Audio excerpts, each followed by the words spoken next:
آپ صلی اللہ علیہ وآلہ وسلم فرما رہے تھے کہ تمام اعمال کا دار و مدار نیت پر ہے، اور ہر عمل کا نتیجہ ہر انسان کو اس کی نیت کے مطابق ہی ملے گا۔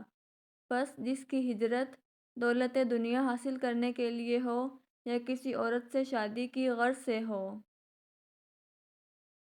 ایک شخص حارث بن ہشام نامی نے حضرت محمد صلی اللہ علیہ وآلہ وسلم سے سوال کیا تھا کہ حضور صلی اللہ علیہ وآلہ وسلم آپ پر وحی کیسے نازل ہوتی ہے؟ آپ صلی اللہ علیہ وآلہ وسلم نے فرمایا کہ وحی نازل ہوتے وقت کبھی مجھ کو گھنٹی کی سی آواز محسوس ہوتی ہے، اور وحی کی یہ کیفیت مجھ پر بہت شاق گزرتی ہے۔ جب یہ کیفیت ختم ہوتی ہے تو میرے دل و دماغ پر اس فرشتے کے ذریعے نازل شدہ وحی محفوظ ہو جاتی ہے، اور کسی وقت ایسا ہوتا ہے کہ فرشتہ بشکل انسان میرے پاس آتا ہے اور مجھ سے کلام کرتا ہے، پس میں اس کا کہا ہوا یاد رکھ لیتا ہوں۔ حضرت عائشہ رضی اللہ عنہا کا بیان ہے کہ میں نے سخت کڑاکے کی سردی میں حضرت محمد صلی اللہ علیہ وآلہ وسلم کو دیکھا ہے کہ آپ صلی اللہ علیہ وآلہ وسلم پر وحی نازل ہوئی، اور جب اس کا سلسلہ موقوف ہوا تو آپ صلی اللہ علیہ وآلہ وسلم کی پیشانی پسینے سے شرابور تھی۔ آپ صلی اللہ علیہ وآلہ وسلم پر وحی کا ابتدائی دور اچھے سچے پاکیزہ خوابوں سے شروع ہوا۔ آپ صلی اللہ علیہ وآلہ وسلم خواب میں جو کچھ دیکھتے وہ صبح کی روشنی کی طرح صحیح اور سچا ثابت ہوتا۔ پھر من جانب قدرت آپ صلی اللہ علیہ وآلہ وسلم تنہائی پسند ہو گئے، اور آپ صلی اللہ علیہ وآلہ وسلم نے غار حرا میں خلوت نشینی اختیار فرمائی، اور کئی دن اور رات وہاں مسلسل عبادت اور یاد الہی، ذکر و فکر میں مشغول رہتے۔ جب تک گھر آنے کو دل نہ چاہتا توشہ ہمراہ لیے ہوئے وہاں رہتے۔ توشہ ختم ہونے پر ہی اہلیہ محترمہ حضرت خدیجہ رضی اللہ عنہا کے پاس تشریف لاتے، اور کچھ توشہ ہمراہ لے کر پھر وہاں جا کر خلوت گزین ہو جاتے۔ یہی طریقہ جاری رہا یہاں تک کہ آپ صلی اللہ علیہ وآلہ وسلم پر حق منکشف ہو گیا، اور آپ صلی اللہ علیہ وآلہ وسلم غار حرا ہی میں قیام پذیر تھے کہ اچانک حضرت جبرائیل علیہ السلام آپ صلی اللہ علیہ وآلہ وسلم کے پاس حاضر ہوئے اور کہنے لگے کہ اے محمد صلی اللہ علیہ وآلہ وسلم پڑھو۔ آپ صلی اللہ علیہ وآلہ وسلم فرماتے ہیں کہ میں نے کہا کہ میں پڑھنا نہیں جانتا۔ آپ صلی اللہ علیہ وآلہ وسلم فرماتے ہیں کہ فرشتے نے مجھے پکڑ کر اتنے زور سے بھینچا کہ میری طاقت جواب دے گئی، پھر مجھے چھوڑ کر کہا کہ پڑھو۔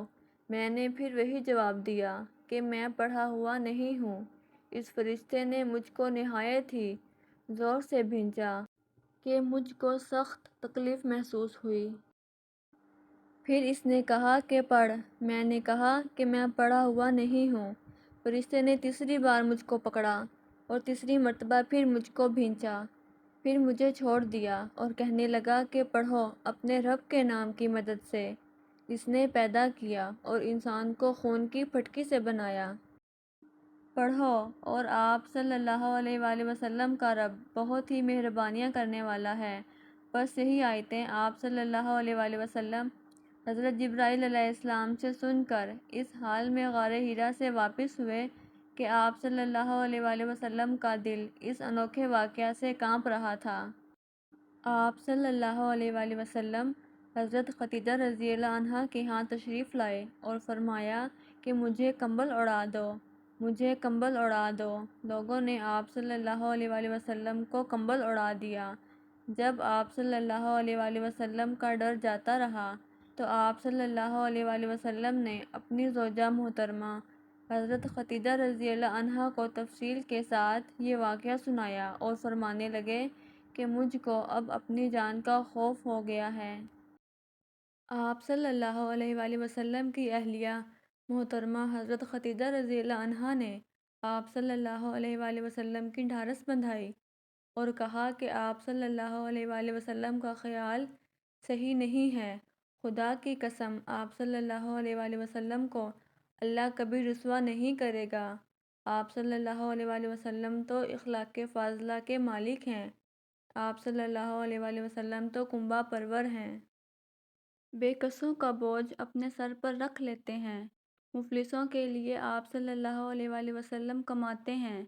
مہمان نوازی میں آپ صلی اللہ علیہ وآلہ وسلم بے مثال ہیں، اور مشکل وقت میں آپ صلی اللہ علیہ وآلہ وسلم امر حق کا ساتھ دیتے ہیں۔ ایسے اوصاف حسنہ والا انسان یوں بے وقت ذلت و خواری کی موت نہیں پا سکتا۔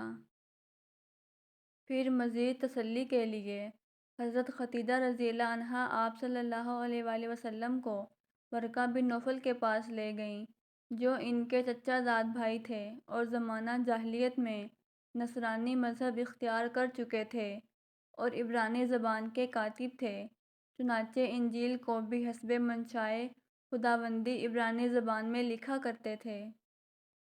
انجیل سریانی زبان میں نازل ہوئی تھی، پھر اس کا ترجمہ عبرانی زبان میں ہوا۔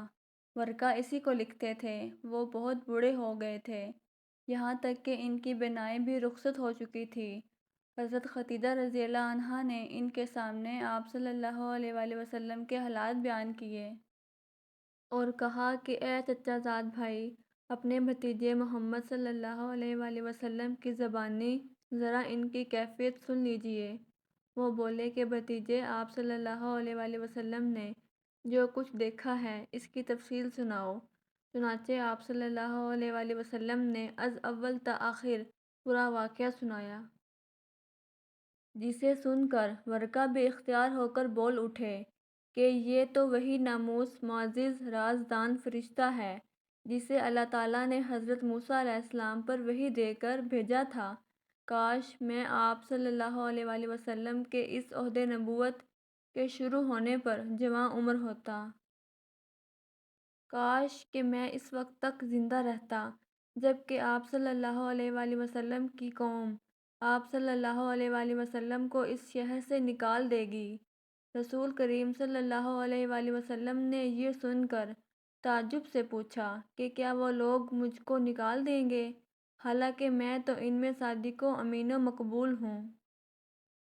ورقہ بولا، ہاں یہ سب کچھ سچ ہے، مگر جو شخص بھی آپ کی طرح امر حق لے کر آیا، لوگ اس کے دشمن ہی ہو گئے ہیں۔